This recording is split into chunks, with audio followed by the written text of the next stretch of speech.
Hey ladies, welcome to day 4. I'm way more together today than I have been the last 2 days, although I have just noticed that I had the wrong subject line in the email that went out. I'm so sorry. Don't do things fast. Go back and double check your work. This is what I say to you. Welcome, and while I wait for a couple of you to jump on live with me, just a quick reminder, if any of you are following along in the group, it is not too late to join the challenge. So in the post above this video is the link to join the challenge. Tomorrow we are going to be hosting a super special masterclass to wrap up the challenge, so I hope you can join me live for that. And after the masterclass is finished, I'll be sending out a recap page, and that page you'll be able to access all of the training videos, the emails that have gone out each day, and all of the details that we've been through for the challenge. So it'll be a great way for you to catch up. So if you are just jumping in or just seeing this for the first time, take the opportunity to join now so that you get access to that recap page. Hey Melanie, how you going? Hey Ali.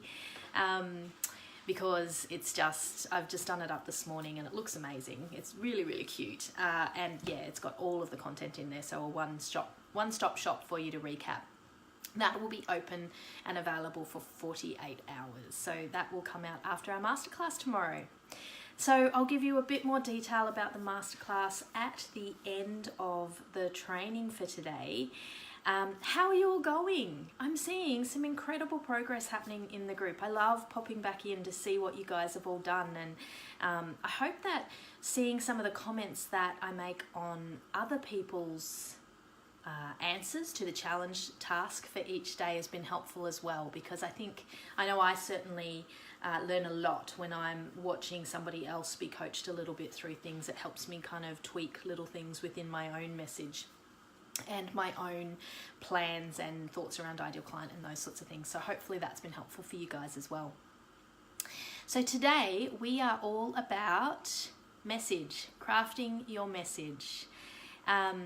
Give me a wave, drop me a comment if you have had a chance to have a look at this yet.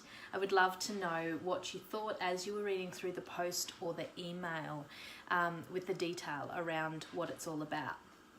This is actually where the rubber starts to hit the road in terms of conversions for your sales, because you can have the most amazing plan in place, and if you don't have your messaging right, you're just not going to sell anything, because what you need to be able to do is really speak into the desires of your ideal client, speak into the pain that that core problem is causing them, and the solution that your ideal client wants, not what you know they need.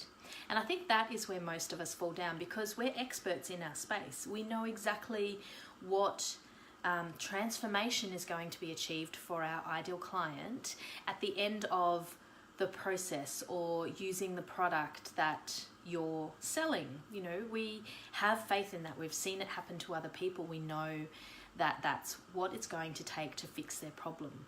But for most people who haven't fixed that problem yet, they don't really want the thing that you know that they need. Nobody does. Everybody wants a quick fix pill.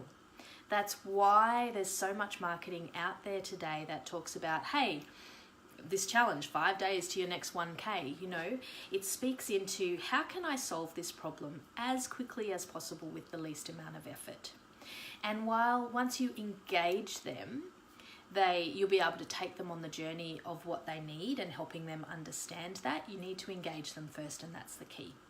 So today, what we're going to do is explore that a little bit in relation to the process we're putting in place for the challenge this week, and figure out what your core message is going to be.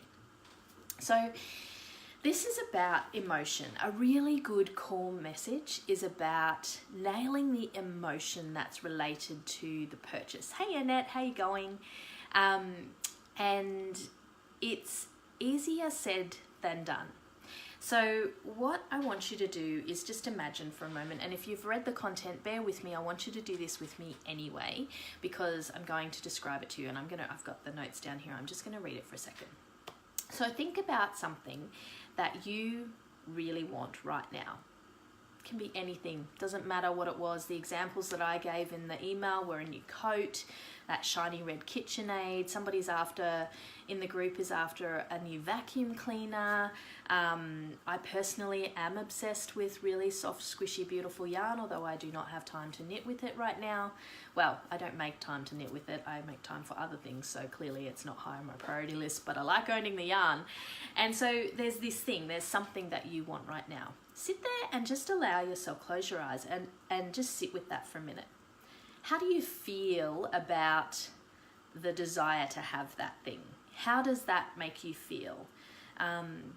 When you really, really, really want something, and I remember this when I got my KitchenAid, and it was about 5 years ago now, and I just lusted after this shiny red KitchenAid. I loved baking.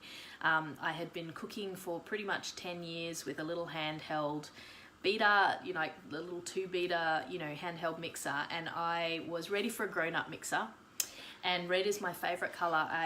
In our house in Queensland, we had beautiful black granite benches, and I could picture this KitchenAid there. And lust is really the right word for how I was feeling about what I wanted. And having the KitchenAid, yes, I wanted it because I was doing a lot of baking, and I wanted something that was a bit of a power horse and would be able to be versatile and do all of the things. But mostly I was thinking about how amazing that was going to look sitting on my bench. And I was going to, that feeling, and I said in the email, sometimes it is about that slightly shameful feeling of being one of the Joneses, or, those things that you don't really admit to people, or maybe you tell your best friend after you've had 2 glasses of wine, like that. Those are the sensations that I want you to think about. So you've got your eyes closed and you've got that thing, you're stroking the coat or you're squishing the yarn, and you can imagine what it feels like and feel the feelings that you have in that moment and write those down.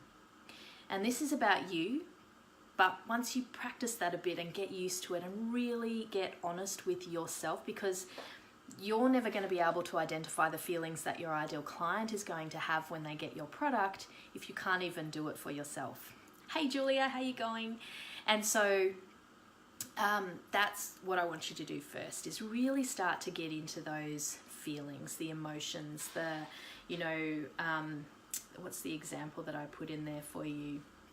The coat example, for example, let me just say that about 3 more times. You've got the coat on, and it's actually really flattering, and you love that it's flattering, and yes, you're warm, and yes, you're cozy, but actually, do you know what? You feel really stylish, and you love that you finally own something with that cut, or you love that you finally own something of a particular brand, or that you finally have something that zhuzhes up your outfits. Those are the sensations that made you buy that coat, whether you realize it or not. And yes, you went through a whole bunch of rational decision-making processes, but at the end of the day, it's those emotions that are the things that cause you to make a purchase. You've only got to look at all of the impulse purchases that you've made over the last 6 months to feel that, because a lot of them weren't based on rational thought at all. It was the emotion of being in the moment and the purchase. That's what you want to tap into for your ideal client. So when you're crafting your message, then I want you to go back to day one and really look at that core problem. And when you've got this different frame of mind, and the reason I want you to go through that exercise is it changes your mindset and it changes the perspective that you're bringing to the exercise. Hey Patricia, how you going? Your earring collection. Yeah, exactly. My yarn collection. It gets you into that perspective of thinking about it, not from the academic, this is their problem and this is the solution that I know they need to solve it, but more from that emotional kind of, okay, let me actually put myself in their shoes. Do you know what? Come here for a second. This is Mums in Business. Say hello. This is Miss Micah, my baby girl. All right, grab it and out you go till Mummy finishes, please. Hey Alison, how you going? So I can't even remember where I was up to. yes, how they're feeling about that core problem. Really put yourself into their shoes for this exercise and nail down how they're feeling about it. Does it make them feel anxious? Does it make them feel overwhelmed? Does it make them feel like they are not enough? Does it make them feel like they are never going to get out of the hole? And the... oh my goodness. Yep, it's all about professionalism here at Nick T Coaching. Thinking about those things is really, really important. And then how are they going to feel? What would make them purchase something to solve? Don't even relate it to your product yet. What would make them purchase something to solve for that problem? So I'm a business coach and I work with professional mums, and the thing that is a problem for them is getting that growth and knowing where to go next and not feeling overwhelmed and having the confidence. And the sensation that they have when they're in that moment, my ideal client, is sometimes a bit of despondency and despair, and like, am I ever actually going to make this thing work? I want that future so badly. I don't want to be in my job. I yearn to be at home with my kids more and to have a choice about how I'm spending my time and how I'm earning my money. And what would make them purchase something or purchase a coaching package is having some certainty around, finally, a roadmap. Okay, this is going to help me with some steps. It's going to tell me what I need to do next. It's going to help me build my confidence, and I feel like I'm not doing it alone. And because I can see, like, I haven't talked about what I'm going to coach them on yet. I haven't talked about what they get in the package. What I've talked about is how I get them to where they want to be. What they want is someone to hold their hand and to show them what they need to do. That's my core message. And then as almost an afterthought, then you're kind of like, and this is what you get with it. This is the value. But that's not what you lead with. You don't lead with the features of your product. You lead with the benefits for your ideal client.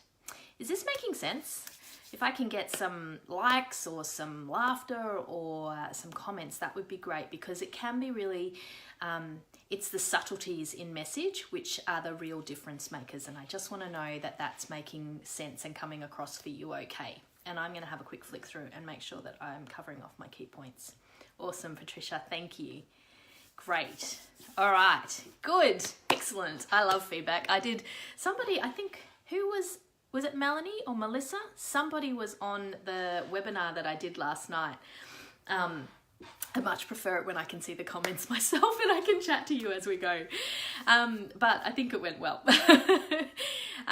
Cool. Okay, so that's your task for today. I want you to sit a moment, think about the emotions, and then get into the head and the heart of your ideal client while they're in the middle of their core problem. And I want you to write out those emotions, and I want you to write out the emotions of what it would mean to them to solve their problem. It was you. Thank you, Melissa, for coming along. That was awesome. And Alison was there too. Great. I want you to craft your core message. So what is that core message? And it can be long or short, it doesn't matter. At this point, I just want you to kind of get it down on paper, refine it later. Often we get so paralyzed trying to get perfect words in place that we don't write anything at all. And we just go with subpar copy because like, oh, I can't get this message right, I just have to get it out, and it won't sell. And then that creates all of those, just the waterfall of feelings that makes you feel like, oh my gosh, that didn't work, blah, blah, blah, when actually it's about the message. So just write it down. Don't try and make it perfect. In fact, you get extra points for it being imperfect so that we can wordsmith it together. And this is one where I would love you guys to comment on each other's copy, because I don't know the perfect answer for your client. I can ask you questions and that sort of stuff. And the others in the group, you will be able to add massive value because you've all got a different way of viewing things. And someone will come up with a word or a phrase or ask a question in a certain way, that just gives you that inspiration where you're like, oh my God, I know exactly what I need to write. That's what crafting great copy is about. All right, so tomorrow is day 5. I'm super, super excited. We are getting into your marketing strategy tomorrow.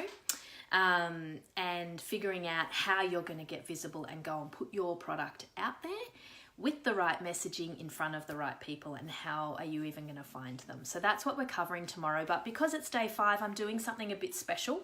So if you are catching the replay, I would love it if you could block out some time to come and join me live tomorrow. It's awesome that I get 6 or 7 or 8 of you on the lives. I love that. I would love to get as many people as possible. It'll be just a fraction longer tomorrow. I'm going to do a quick recap and then lead that into your marketing strategy, just so you've got all the pieces in your head and how that fits together, and talk through a couple of extra bonuses and things like that that are available to you guys for participating in the challenge. So I hope you can all join me for that. All right, that is me for today. If you've got any questions, make sure that you throw them in the chat box now, or quickly, like give me a thumbs up to let me know that you're typing. Otherwise, pop them into the group and I will be back on. Well, I'll be able to pop in this afternoon actually to check them. As you can see, I'm working from home today and getting a bunch of stuff done, which I'm loving. Hey Julia, how you going? All right guys, have an amazing afternoon, and I look forward to reading all of your copy later today. Thanks so much. Bye.